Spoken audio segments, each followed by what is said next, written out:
நட்சத்திர கனவுகள் அத்தியாயம் 34. அன்று முதலாக வேலைக்கு செல்ல கிளம்பிக் கொண்டிருந்தாள் யாழ்மதி. மனமோ இளந்திரேனை மட்டுமே சுற்றி வந்தது. நேற்று மாலை இங்கிருந்து கிளம்பியது. நிச்சயம் சென்றிருப்பான். இருந்தும் ஒரு தகவலாவது கூறினானா? இரவு இன்று காலை அனுப்பிய குறுஞ்செய்தி கூட அப்படியேதான் இருக்கிறது. பதில் மட்டும் ஏன் வரவில்லை?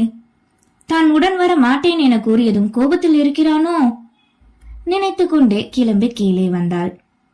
தமிழ்ச்செல்வி கல்லூரி செல்ல வேண்டும் என்பதால் வேகமாய் உணவருந்த விஷாலாட்சி மகளுக்கு பார்த்து பரிமாற அங்கே வந்தாள் யாழ்மதி.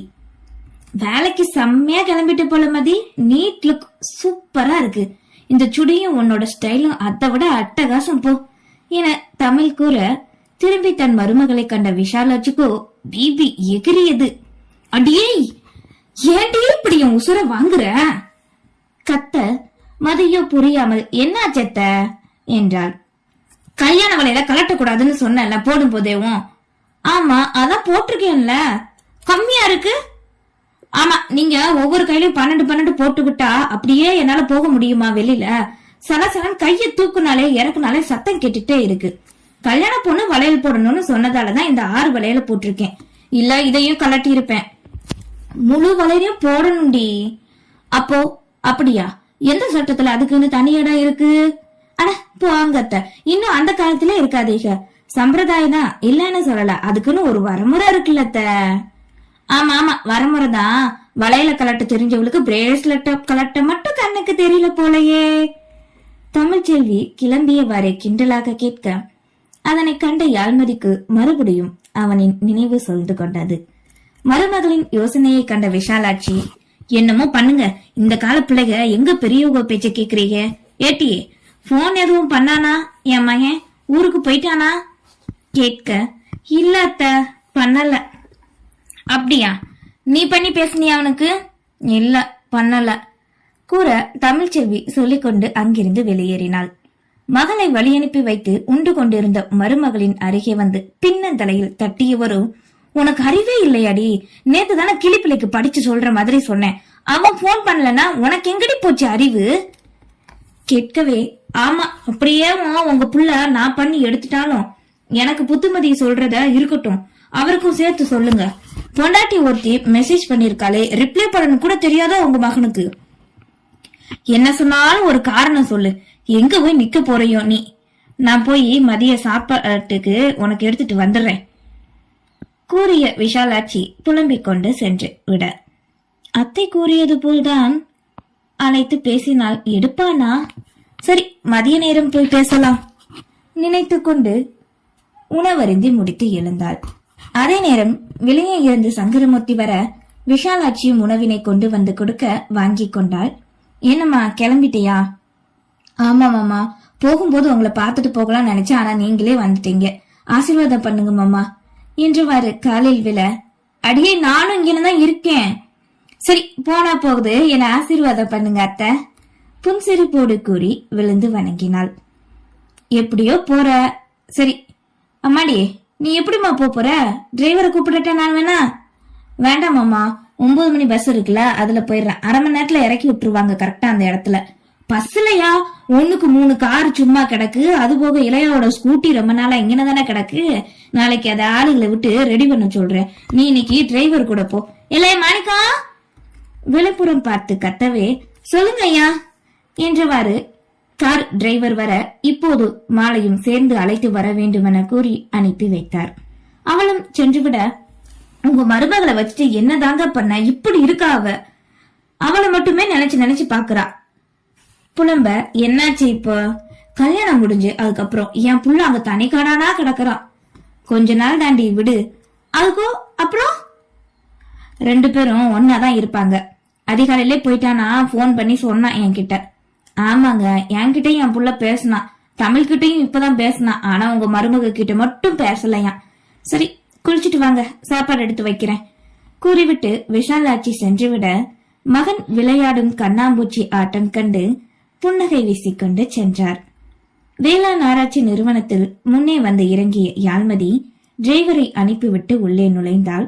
ஒரு புறம் டென்ட் போட்டு இயற்கை உரங்கள், முளைக்க துடைக்கும் பயிர்கள், தென்னங்கன்றுகளும் மற்ற கன்றுகளும் வரிசையாக கருப்பு கவரில் முளைக்க வைத்திருந்தனர்.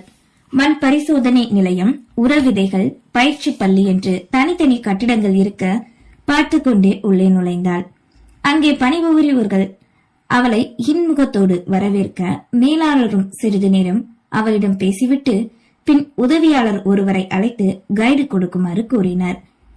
அதன் பின் முதலில் அந்த இடம் அவள் செய்ய போகும் வேலைகள், அரசாங்கத்தின் மூலம் விவசாயத்திற்கு இப்போது வந்த திட்டம் என கூறிக்கொண்டே போக ஆர்வமோடு கேட்டுக்கொண்டாள். அன்றைய நாள் முழுக்க முழுக்க அவர்கள் கொடுத்த அறிவிப்பிலே சென்றுவிட இதில் தன்னவனுக்கு அழைத்து பேச வேண்டும் என்பதை நினைத்ததையே மறந்து போனாள். ஆனால் இவளின் எண்ணங்களுக்கு மாறாய் அங்கு இளந்திரையனோ யாழ்மதியின் குறுஞ்செய்தியை கண்டு முறுவல் வலித்தவனோ அவள் அழைத்து பேசுவாள் என்ற நம்பிக்கையிலே காத்திருந்தான். இளையராணியின் வளகாப்பிற்கு தேதி குறித்து இப்போது சிறப்பாக நடத்த மண்டபமும் பிடித்து பத்திரிகையும் அடித்தனர். ஏதோ திருமணம் போல் களை கட்ட ஆரம்பித்தது அவர்களின் வீடு. இதில் வர்ணம் பூச ஆட்களை வேறு அழைத்திருந்தனர். நீலகண்டனின் மனமோ தங்களை அவமானப்படுத்தி வெறுத்து ஒதுக்கிய சங்கரமூர்த்தியை பழிவாங்க வேண்டுமென நினைத்தது. தன்னை வேண்டாமென கூறிய அந்த இளந்திரையனை சந்தோஷமாக இருக்கக்கூடாது. அதுவும் அவன் திருமணம் செய்து கொண்ட அந்த யாழ்மதி எந்த கோணத்தில் தன்னை விட அவனுக்கு சிறந்தவளாக தெரிந்தாள்? இருவரையும் விடக்கூடாது என்ற எண்ணத்திலே ருத்ரா இருந்தாள். ஐயா, வீட்டுக்கு வெள்ளடிக்க ஆளுகளை வர சொல்லியிருந்தீங்களா? வந்துட்டாங்க ஐயா. வேலைக்காரன் ஒருவன் வந்து நீலகண்டனிடம் கூற, முதல்ல வெளியில வெள்ளடிக்க சொல்லுடா மாடசாமி, நான் சாப்பிட்டு வந்துடுறேன் என கூறி டைனிங் டேபிளில் அமர்ந்த நீலகண்டனுக்கு வேலைக்காரி பரிமாறினார். வலியம்மா எங்க போனா? அம்மா, ஐயா அது வந்து இளையா பாப்பா ரூம்ல தான் இருக்காக. நேத்து திடீர்னு அவங்களுக்கு உடம்பு சரியில்லாம போச்சு, அதான் ரூமுக்கு சாப்பாடு எடுத்துட்டு போயிருக்காக என கூறிக்கொண்டிருக்கும் போதே அங்கே வந்தார் வள்ளியம்மாள். வேலைக்காரி சென்றுவிட, மருமகளுக்கு சுகமில்லையா கேட்க, ஆமா என்னைக்குத்தான் நல்லா இருந்தா, அவளுக்கு இன்னும் தனியா வேலைக்காரி தான் வைக்கணும். 7 மாசம் ஆயிட்டு இன்னும் வாந்தியாத்தான் எடுத்துட்டு கிடக்கா.